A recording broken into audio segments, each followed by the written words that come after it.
Psychology practice bits. మొదటి ప్రశ్న. ఈ క్రింది వానిలో అభ్యాసనగా పరిగణించగలిగే మార్పు.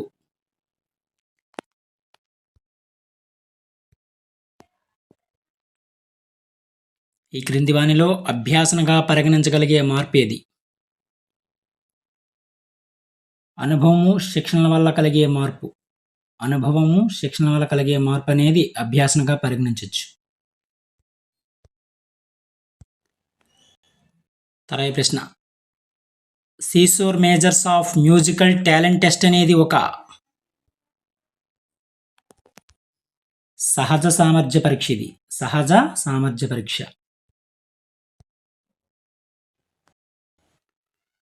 తర్వాయి ప్రశ్న. ఒక విద్యార్థి మొదటి పీరియడ్లో నేర్చుకున్న మొక్క భాగాలనే భావన రెండవ పీరియడ్లో జనాభా పెరుగుదల భావనను నేర్చుకోవడానికి అడ్డంకిగా మారి మరిచిపోవడాన్ని ఎలా పిలుస్తారు? పురోగమన అవరోధము అంటారు దీన్ని. పురోగమన అవరోధం. తర్వాయి ప్రశ్న. ఈ క్రింది వాటిలో సరైన జతను గుర్తించండి. Third option correct answer. పీఠభూమి దశ అనేది అభ్యాసన వేగం తాత్కాలికంగా నిలిచిపోవడం. Third option correct answer. తర్వాయి ప్రశ్న. ప్రతిస్పందనకు ప్రతిఫలానికి మధ్య సంబంధం ఏర్పడుతుందని తెలిపే సిద్ధాంతం క్రింది వానిలో. ప్రతిస్పందనకు ప్రతిఫలానికి మధ్య సంబంధం ఏర్పడుతుందని తెలిపే సిద్ధాంతం ఏదంటే కార్యసాధక నిబంధన సిద్ధాంతం.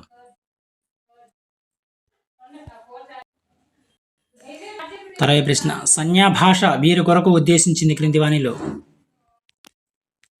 శ్రవణ లోపం కలవారికి ఉద్దేశించింది ఇది. శ్రవణ లోపం కలవారికి. తర్వాయి ప్రశ్న. ఈనాడు. తర్వాయి ప్రశ్న. ఈనాడు నేను ఈ స్థాయిలో ఉండడానికి కారణం రేపు ఏ స్థాయిలో ఉండాలో నేను నిన్ననే ఆలోచించుకుని ఉండడమే అని మెకైవర్ ఈ వాక్యం క్రింది రకపు ప్రేరణకు సంబంధించింది. సాధనా ప్రేరణకు సంబంధించింది ఇది. సాధనా ప్రేరణ. తర్వాయి ప్రశ్న.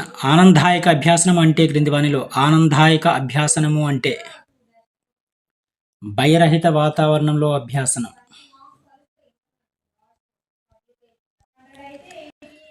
తర్వాయి ప్రశ్న. ఒక ఉపాధ్యాయుడు తరగతిని 5 ఉపసమూహాలుగా విభజించి ఒక సభ్యుడు ఒక ఉపభావనను మిగిలిన సభ్యులకు బోధించేలా కేటాయించడం జరిగింది.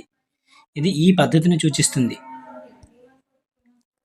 సహకార అభ్యాసనాన్ని సూచిస్తుంది. సహకార అభ్యాసనాన్ని. తర్వాయి ప్రశ్న. జాతీయ విద్యా విధానం 2020 ఈ అంశంపై ప్రధానంగా దృష్టి సారించింది.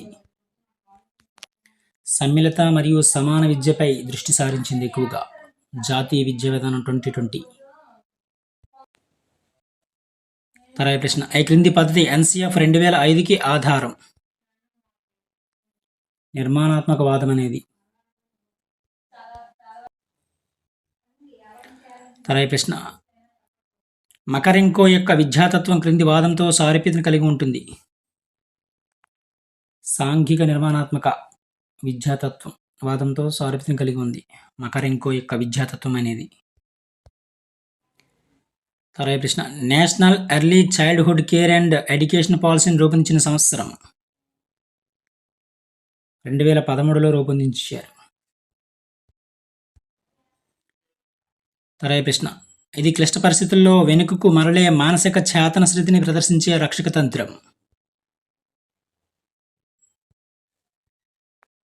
ప్రతిగమనం అనేది. ప్రతిగమనం.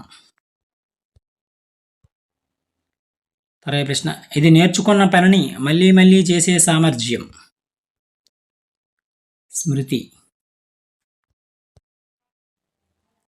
తర్వాయి ప్రశ్న. వగైవ్ వక్రానికి మరొక పేరేమిటి? వగైవ్ వక్రమునికి మరొక పేరు సంచిత పౌనపుణ్య వక్రము అంటారు దీన్ని. సంచిత పౌనపుణ్య వక్రం. తర్వాయి ప్రశ్న. పూర్వ బాల్య దశకు సంబంధించి మనోవిజ్ఞాన శాస్త్రవేత్తల అభిప్రాయం. పూర్వ ముఠా వయసు అని అంటారు. అదేవిధంగా అన్వేషణాత్మక వయసు అని కూడా అంటారు పూర్వ బాల్య దశకు సంబంధించి. తర్వాయి ప్రశ్న. రచయితలు వారి పుస్తకాలకు సంబంధించి సరైన సమాధానం గుర్తించండి క్రింది వానిలో. ఆల్బర్ట్ బందూరా సైకలాజికల్ మోడలింగ్ గ్రంథాన్ని రాశారు. విధంగా స్పీర్మ్యాన్ ద అబిలిటీస్ ఆఫ్ మ్యాన్ అనే గ్రంథాన్ని రాశారు. విధంగా గార్డెనర్ ఫ్రేమ్స్ ఆఫ్ మైండ్ అనే గ్రంథాన్ని రాశారు. Chaplin dictionary of psychology. ఇవి సరైన సమాధానాలు. అరవై ప్రశ్న విలువల అధ్యయనం స్టడీ ఆఫ్ వాల్యూస్ అనే మాపనాన్ని తయారు చేసింది ఎవరు క్రింది వానిలో? స్టడీ ఆఫ్ వాల్యూస్ అనే మాపనాన్ని తయారు చేసింది క్రింది వానిలో? ఆల్పోర్ట్, వెర్నర్ అండ్ లిండ్జే తయారు చేశారు.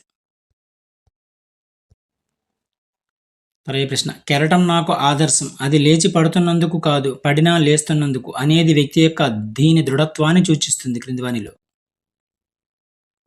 వ్యక్తి యొక్క వైఖరిని తెలియజేస్తుంది. వ్యక్తి యొక్క వైఖరిని. అరవై ప్రశ్న ఆత్మభావనకు సంబంధించి క్రింది వానిలో సరైన ప్రవచనాలను ఎన్నుకోండి. అవి రెండు కూడా సరైన సమాధానాలే. కార్ల్ రోజర్స్ ప్రకారం ఇది 3 మూలకాలను కలిగి ఉంటుంది. అదేవిధంగా క్యూ షార్ట్స్ను ఆత్మభావన మదింపునకు ఉపయోగిస్తారు. అవి రెండు కూడా సరైన సమాధానాలే. ఇవి కొన్ని ముఖ్యమైన psychology practice bits. Thank you.